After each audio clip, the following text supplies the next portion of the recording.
Let us study about photon flux in a light beam. About photon flux, we can write down that it is the total number of photons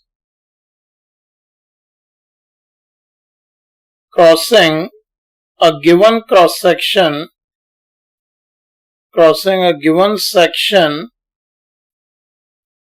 of the light beam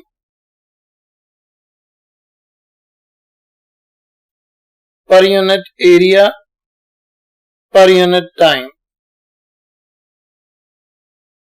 That means here we can say for a given section of a light beam, the total number of photons per unit area per unit time crossing is defined as photon flux, and we can write it is denoted by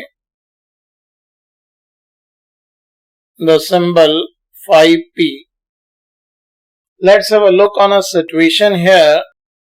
In this situation, we are given a unidirectional source of light which is of power p watt, and through this light source, when a light beam is switched on, we consider a section of this light beam which is of area S. So this is a section M, and in this section M, the light beam is of cross-sectional area S. So in this situation here, we can say directly, as we have studied, number of photons emitted per second can be written as P lambda by Hc, which we already studied. And if we calculate the photon flux can be written as photons crossing through the section per second per unit area. So if per second these much number of photons are crossing, it is through the area S, then photon flux phi p here can be given as P lambda by Hc divided by S.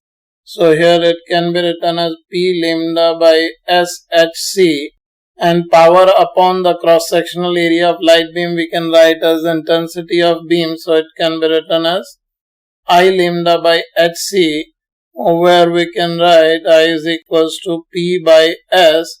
It is given in unit of watt per meter square, is the intensity of light beam. Now in this situation here we can state that the photon flux for a given light beam of intensity I, it is given as I lambda by Hc. So be careful about this result. It will be extremely useful for various numerical analysis.